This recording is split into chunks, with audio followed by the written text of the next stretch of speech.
అదే ఇప్పుడు రామ్ చరణ్తో మళ్ళీ చేస్తున్నావు కదా, ఇట్స్ అనే very bigger dimension. Game changer, Shankar, అది దేవరా కానీ ఎన్టీఆర్తో చేసే దేవర కానీ అది గెటప్పే. ఓకే, అది బ్యూటిఫుల్ గెటప్. అది ఓకే. లక్కీగా ఇది పట్టడం, ఈ రెండు పట్టడం నాకు బాగా అడ్వాంటేజ్ అయింది. అది అఖండ తర్వాతే. అఖండ తర్వాత నేను వారిసు తమిళ్ వారిసు విజయ్తో చేశాను. అక్కడేమో కన్నడలో ఒకటి అతనితో చేశాను, మన పునీత్ రాజ్ కుమార్ లాస్ట్ ఫిల్మ్ అదే మేము చేసింది పాప అతనితో. Puneeth Raj Kumar is very wonderful person. అలా మంచి ఈ పెద్ద చేసుకుంటే వెళ్తున్నాం. ఇప్పుడు కన్నడంలో కొన్ని సినిమాలు అంతకు ముందు కూడా చేసావు కదా? అంతకుముందు కూడా చేసాను. ఒక సినిమా సరదాగా చేస్తూ ఉంటా. ఎందుకంటే నేను హ్యాపీగా ఒకసారి సరదాగా చేద్దాం అనుకున్నాను. కన్నడం మాట్లాడతావు కదా? కన్నడ పుట్టి పెరిగింది అక్కడే ధార్వాడలో చదువుకున్నావు. ధారవాడలో చదువుకున్నాను. సరదాగా అప్పుడప్పుడు అడిగితే మంచిది వస్తే చేద్దాం అనే పద్ధతిలో ఉంటాం. అదే ఇక్కడ అలాగే ఉన్నావు, అక్కడ అలాగే ఉన్నావు, ఎక్కడైనా ఒకలాగే ఉన్నావు. బట్ అఖండ తర్వాత అసలు నీ కెరీర్ నువ్వు చాలా విచిత్రంగా, ఇప్పుడు జగపతి బాబుకి బోయపాటి దగ్గరే లైఫ్ వచ్చింది. అవునవును, తను చాలా ఇంటర్వ్యూలో చెప్పాడు జగపతి బాబు, ఇది నేను అప్పుడు కన్నా ఇప్పుడే ఎక్కువ సంపాదిస్తున్నాను అని. అది నీకు వర్తిస్తుందా? డెఫినెట్గా. అంటే ఇదేంటంటే మనకు రెస్పాన్సిబిలిటీ తక్కువ. విలన్ గా చేసిన క్యారెక్టర్ చేసిన రెస్పాన్సిబిలిటీ ఏమి ఉండదు. అంతా హీరో మార్కెట్ మీద, హీరో మీద వెళ్ళిపోతుంది డైరెక్టర్. అప్పుడు మేము హీరోగా చేసినప్పుడు ఏంటంటే మన సినిమాలు రిలీజ్ అవుతాయో లేదో టెన్షన్. వీళ్ళు లాస్ట్ మూమెంట్ వరకు కొంతమంది ప్రొడ్యూసర్లు చేతులు ఎత్తేస్తారు. దాన్ని ముందుకు తీసుకెళ్లాలంటే నేను ఎదురుపెట్టిన సందర్భాలు ఉన్నాయి. అవునా? చాలా సినిమాలు నేనే ఎదురుపెట్టి ఉంటాను. రిలీజ్ అవ్వాలంటే వాళ్ళకి ఎదురు ఇవ్వడం. అవును, ఎదురు రాసేసి ఎవరు రిలీజ్ అవ్వకపోతే ల్యాబ్కి ఫోన్ చేసి నేను ఇస్తాను, రిలీజ్ చేయండి అంటాం. అవును, చాలా జరిగినాయి అన్నీ అప్పట్లో. ఇంక సరే, అది ఒకటి పార్ట్ ఆఫ్ ది గేమ్. అది మనం సంపాదించుకున్నాం, మనం పెట్టిన దాంట్లో పెట్టేసాం, అంతే, అయిపోయింది. అదే మనది ఏముంది అనుకుంటాం, అయిపోయింది. అలా తీసుకోవడం కూడా అంత సులభం కాదు కదా శ్రీకాంత్. ఒకటి మనం ఇచ్చామా, అది పోయిన అనుకునే ఇవ్వాలి. వచ్చినాయా, ఇచ్చినవి అలాగే తిరిగి ఎప్పుడైనా? ఎప్పుడు రాలే, ఎవరు ఇంతవరకు ఏది జరగలేదు అలా. నా మెంటాలిటీ ఏంటంటే, నాకు ఇస్తారు అని ఆశ పెట్టుకున్నాను అనుకో, బాధ వస్తుంది. ఇది గ్యారంటీ పోతుంది అనుకుని ఇచ్చాను అనుకో, ముందే అనుకున్నాను కదా, ఎక్స్పెక్ట్ చేశాను కదా, అప్పుడు హ్యాపీగా ఉంటాం మనం. ఏదైనా ఎక్స్పెక్ట్ చేసామనుకో, అది రాదనుకుని ఇచ్చేస్తే గొడవ ఉండదు, వస్తే ఆనందం, వస్తే హ్యాపీ. అదేలే. అలా చాలా పోయినాయి నాకు. అవునా? కొన్ని బిజినెస్లో కూడా అలా పెట్టినవి కూడా, కొన్ని వాటిలో కూడా పోయినాయి. ఇక అయింది. ఇక పార్ట్. అంటే ఇప్పుడు in terms of your remunerations అవి ఇప్పుడు బాగా కాస్ట్లీగా ఉన్నావా ఇండస్ట్రీలో? డెఫినెట్గా కొంచెం ఉంటుంది. ప్రతి సినిమాలు చేస్తున్నాము. అదే సక్సెస్ వచ్చినప్పుడు ఏంటంటే కొంచెం ఇదివరకు మీద కొంచెం బెటర్గా హీరోగా ఉన్నదానికంటే నాకు తెలిసి నేను ఇప్పుడు బెటర్గా ఉన్నాను అనుకుంటున్నాను. నేను టెన్షన్స్ లేకుండా. డబ్బు కంటే ఇంపార్టెంట్ ఏంటంటే ఇక్కడ మనకి టెన్షన్స్ ఉండకూడదు. ఇక రెస్పాన్సిబిలిటీ 25 సంవత్సరాలు తీసుకున్నాం, 25 years వరకు ఆల్మోస్ట్ నీకు హీరోగానే చేసుకుంటూ వెళ్ళాను కదా. అవును. ఇప్పుడు రిలాక్స్డ్గా చక్కగా మా రోషన్ గారు వచ్చిన తర్వాత వాడు చూసుకుంటూ మనం అలా తన కెరీర్ని చూసుకుంటున్నాం. మన సినిమాలు మనం చేసుకుంటూ మధ్యలో కోట బొమ్మలు లాంటి క్యారెక్టరైజ్ మంచి సినిమాలు వస్తే హీరోగా ఒక డిఫరెంట్ కాన్సెప్ట్లో వెళ్దాం అనే ఉద్దేశం కూడా ఉంది. 2-3 జరుగుతున్నాయి మన ప్రాజెక్ట్స్. ఓకే, నేను హీరోగా చేసేది, బట్ డిఫరెంట్ కాన్సెప్ట్ వెళ్దామని. ఓకే, కొత్తగా క్యారెక్టరైజేషన్ కొత్తగా ఉండాలి, మన పర్ఫార్మెన్స్ కానీ మనం సోలోగా మనం. ఎందుకంటే ఇప్పుడు ఓటీటీలు వచ్చినాయి, కొంచెం అడ్వాంటేజ్. బాగా ఇదివరకు కంటే ఇప్పుడు బాగా అడ్వాంటేజ్. ప్రొడ్యూసర్లకి చాలా అడ్వాంటేజ్ కదా. అలా నాకు 2-3 అవి జరుగుతున్నాయి. ఇవి కూడా సెలక్షన్ చక్కగా నీట్గా చేసుకుని వెళ్దాం అంతే. అదేలే. అంటే ఇప్పుడు ఎవరైనా ఒక కొత్త డైరెక్టరు ఒక కొత్త కాన్సెప్ట్ పట్టుకొస్తే నువ్వు ఎంకరేజ్ చేస్తావా? 100% డెఫినెట్గా. కొత్త డైరెక్టర్లు కదా, వీళ్ళు మళ్ళీ సరిగ్గా హ్యాండిల్ చేస్తారు. నేను ఎక్కువ చేసిన వాళ్ళే, చిన్న వాళ్ళు చాలా చేశాను నేను. అలా ఏమిడవు, కానీ కొత్తగా ఉంటే డెఫినెట్గా నేను చేయడం జరుగుతుంది. అదేలే.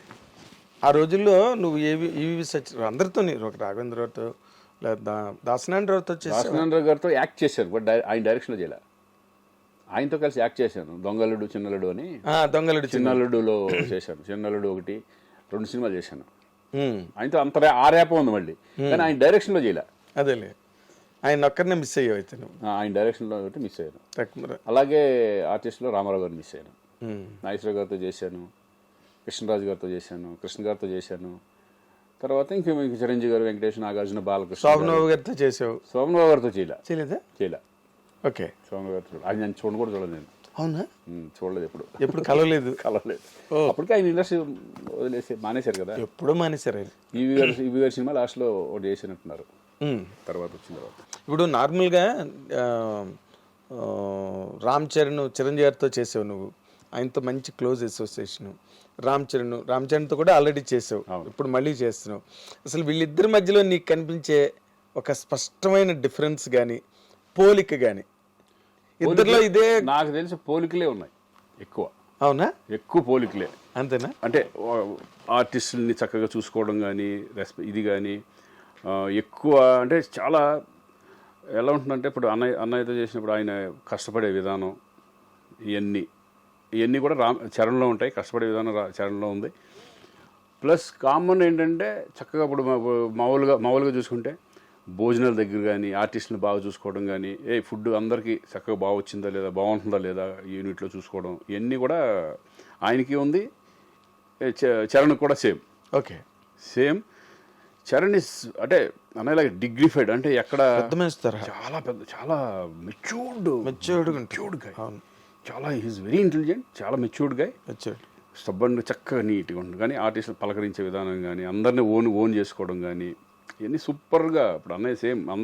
ఇప్పుడు అన్నయ్య సెట్కి వెళ్తే కమెడియన్స్ కానీ వాళ్ళు అందరితో కలిసి ఒక భోజనం చేస్తూ ఉంటారు, అందరిని పిలిచి దగ్గర తీసుకుని మాట్లాడుతూ ఉంటారు కూర్చొని.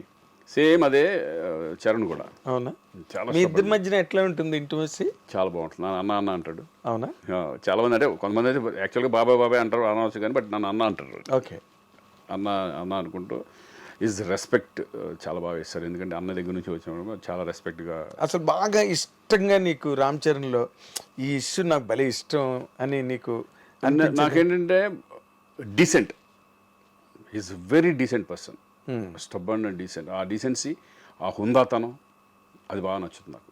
ఓకే, ఆ హుందాతనం అనేది ఇప్పుడు నాకు తెలిసి కొంత ఏజ్లో కొంచెం ఒక రకంగా వేరే ఉంటుంది. అదే ఏజ్ అలాంటిది. కానీ ఆ ఏజ్లో కూడా ఈజ్ వెరీ మెచ్యూర్డ్ పర్సన్. ఆ మెచ్యూరిటీ లెవెల్స్ కానీ ఆ స్టబ్బనిటీ కానీ అవన్నీ నాకు బాగా నచ్చుతుంది. ఇప్పుడు మామూలుగా ఒక ఏడాది క్రితం కన్నా వచ్చే ఏడాది మనుషులు పెరుగుతూ ఉంటారు. అవును. ఇప్పుడు గోవింద్ అందరవాడలో చేసిన చరణ్కి ఇప్పుడు చరణ్కి డిఫరెన్స్ అనేది ఏంటంటే, నాకు అప్పుడు ఎలాగున్నాడో ఇప్పుడు అలాగే ఉంది. ఇప్పుడు ఎలాగున్నాడో అప్పుడు అలాగే ఉన్నాడు. ట్రిపుల్ ఆర్ అంత పెద్ద సక్సెస్, ఇప్పుడు స్టార్ లెవెల్కి, ఇంటర్నేషనల్ స్టార్ లెవెల్కి హాలీవుడ్ వెళ్ళిపోయినా కూడా ఆ గర్వం కానీ ఇది కానీ ఆ కించిత్ ఇది కూడా లేదు. చాలా సింపుల్గా ఉంటాడు మామూలుగా. ఇప్పుడు బయట వాళ్ళకి చరణ్ అమ్మో అన్నట్టు ఉంటుంది కానీ బట్ సెట్కి వచ్చేసిన తర్వాత హీఈస్ వెరీ సింపుల్. ఎందుకంటే ఇంటర్నేషనల్ స్టార్ హాలీవుడ్ వాళ్ళే సినిమాలు చేయమని అడుగుతున్నారు పక్కన. లేదండి, ఇప్పుడు నేను అనేది ఏంటంటే, ఇప్పుడు తారక్తో చేస్తున్నప్పుడు ఫస్ట్ సినిమా నేను తారక్తో చేస్తాను. ఫస్ట్ టైం తారక్ కూడా నాకు ముందు నుంచి తెలుసు. నేను సినిమాలు చేయకపోయినా బిగినింగ్ నుంచి మా ర్యాప్ ఉంది. ఎలా? మేము ఫస్ట్ బిగినింగే మా ఇంటి పక్కన అక్కడ శ్రీనగర్ కాలనీలో ఉండేవాడు. ఇంకా హీరో అవ్వాలి అప్పుడు. అప్పటి నుంచి తెలుసు నాకు. అప్పుడు ఆయన ఏంటంటే ఎనర్జీ లెవెల్స్ ఎక్కువ. టప మాట్లాడతా చక్కగా గోల చేస్తూ ఉంటాడు. అది ఇప్పటికి తగ్గల. అవునా? ఇప్పుడు అదే సరదా, అదే గోలగా ఉంటాం, ఒకసారి ఏడిపించడం, ఈ టైప్లో. అంటే వాళ్ళు మారలా, యాజ్ ఇట్ ఈజ్ అలాగే ఉన్నారు. ఇమేజ్ పరంగా ఇమేజ్లు మారతాయి కానీ పర్సనాలిటీ మారలా. అదే మనుషులుగా అలాగే ఉన్నారు, పర్సనాలిటీ మారలా. అది నాకు బాగా. అదే ఇప్పుడున్న యంగర్ జనరేషన్ లో అందరు హీరోలతో చేసావు కదా నువ్వు. ఆల్మోస్ట్ మహేష్ బాబుతో చేయలే, ప్రభాస్ వీళ్ళతో కొంతమందితో చేయలే. అంటే స్టార్ట్ అయిందిగా నాకు. చేద్దాం. మొన్న అఖండతోనే కదా ప్రారంభం. అవును, మొన్న కదా సెకండ్ ఇన్నింగ్స్. అంతే, సెకండ్ ఇన్నింగ్స్ కదా. అంతే, సెకండ్ ఇన్నింగ్స్ లాగా బోనస్ అనుకుంటాం. అంతే, బోనస్ కరెక్ట్. ఇది ఈ వర్డ్ కరెక్ట్, బోనస్. ఎందుకంటే ఊహించని మలుపు. అదేంటి, నా మెంటాలిటీలో ఏంటంటే నేను ఇండస్ట్రీలో ఉండాలి అనేది మెంటాలిటీ ఉంది కాబట్టి నేను ఇమేజెస్ కానీ వాటికి పోకుండా చక్కగా మనం ఉన్న దాంట్లో హ్యాపీ ఫ్యామిలీ సెటప్ లాగా వెళ్తున్నాం అంతే, ఎవరు అడిగినా. అంటే మహేష్ బాబుతో ప్రభాస్తో ఇంతవరకు ఛాన్సులు రాలేదా? ఇప్పుడే వచ్చి మిస్ అయ్యాయా? లేదు, రాలా. ఎప్పుడు అనుకోలేదు. అంటే తారక్తో నేను అనుకోలేదు, ఎక్స్పెక్ట్ చేయలే. ఇప్పుడు దేవరాలో తారక్తో వచ్చింది అవకాశం. అలాగే చూసి ఇవి కూడా ఎప్పుడన్నా వస్తాయి, చూద్దాం. మంచిగా తప్పకుండా వస్తాయి. ఎందుకంటే అసలు బేసిక్గా నాకు ఎప్పుడు ఒక డౌట్, నేను మనం రాసే టైంలో రైటింగ్ జర్నలిజం టైంలో కూడా అడగలేదు నేను, అసలు నువ్వు ఇండస్ట్రీకి రావడానికి మీ ఫ్యామిలీలో ఎవరైనా సినిమా ఇండస్ట్రీకి సంబంధించిన వాళ్ళు ఉన్నారా?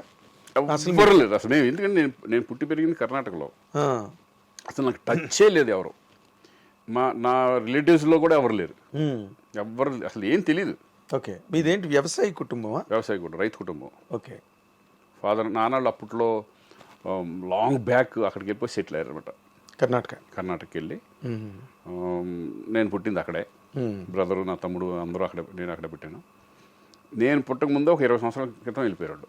ఓ, కారణం అదే వ్యవసాయం. అప్పట్లో తుంగభద్ర మొత్తం తెలుగు వాళ్ళందరూ ఇక్కడ నుంచి ఇక్కడ అమ్ముకుంటే అక్కడ ఒక 5 ఎకరాలు 6 ఎకరాలు 10 ఎకరాలు 20 ఎకరాలు అట్లా వచ్చాయి. అలా ఇక్కడ ఇచ్చేసేసి అక్కడికి, ఎందుకంటే అగ్రికల్చరల్ రైతు కుటుంబం ఎలా ఉంటుందంటే ఎక్కడ నీళ్లు ఉంటే అక్కడికి వీళ్ళు వెళ్ళిపోతూ ఉంటారు. మన తెలుగు వాళ్ళు. అవును, తెలుగు వాళ్ళు ఉన్న గొప్పదనం ఏంటంటే వ్యవసాయం ఎక్కడ ఉంటే వాళ్ళు అక్కడ ఉంటారు. అదే అది కర్ణాటకలో మేమనే కాదు, చాలా మొత్తం తెలుగు వాళ్ళే ఉంటారు చాలామంది. అంతా మైగ్రేటెడ్. ఓకే. ఎందుకంటే వ్యవసాయం మీద అంత ఇష్టం వాళ్ళకి. అది మరి అదే జీవనాధారం కదా. జీవనాధారం ఫస్ట్ బిగినింగ్లో ఏముండేది? అంతే కదా, బిజినెస్ కాదు కదా. ఎవరన్నా సరే, ఎవరి హిస్టరీ తీసుకున్నా అసలు మొత్తం టోటల్గా ఇండియావే వ్యవసాయ ఆధారితమైన దేశం. అంతేగా ఎవరైనా అక్కడి నుంచి వచ్చిన వాళ్ళే. తర్వాత బిజినెస్ సెటిల్ ఇండస్ట్రీలు ఫ్యాక్టరీలు తర్వాత వచ్చినాయి. తర్వాత ఫస్ట్లో ఎవరైనా రైతు కుటుంబం నుంచి వచ్చిన వాళ్ళు. అలాగే నేను రైతు కుటుంబం నుంచి వచ్చిన రైతు బిడ్డ. నేను నాన్నకి సాయపడేవాడిని. నాగలి గట్ట అన్ని పట్టుకుని ఎడ్లు తోలటం ఇవన్నీ మొత్తం అన్నీ వచ్చు. అవునా? ఓకే. వ్యవసాయం అక్కడికి వెళ్ళి కాపలాగా ఉంటాయి కదా, దాంట్లో పడుకోవడం, కలం అంటారు, కలం అట్లలో నైట్లు మేము పడుకోవడం, నాన్నకి సపోర్ట్గా ఉండటం అన్నీ చేసేవాడు అనమాట. ఓకే. ఒక పక్కన చదువుకుంటూనే నైట్లు కాపలాకి వెళ్ళేవాడిని. ఓ, వెరీ నైస్. సో అదొక లైఫ్. ఎన్నాళ్ళది? ఏది? డిగ్రీ వరకు మన వ్యవసాయం ఉండేది అక్కడ నాన్నకి. ఓకే. తర్వాత నేను ఇండస్ట్రీకి వచ్చాను. తమ్ముడేమో అమెరికా వెళ్ళిపోయాడు, అక్కడ సెటిల్ అయిపోయింది. మాదంతా ఏంటంటే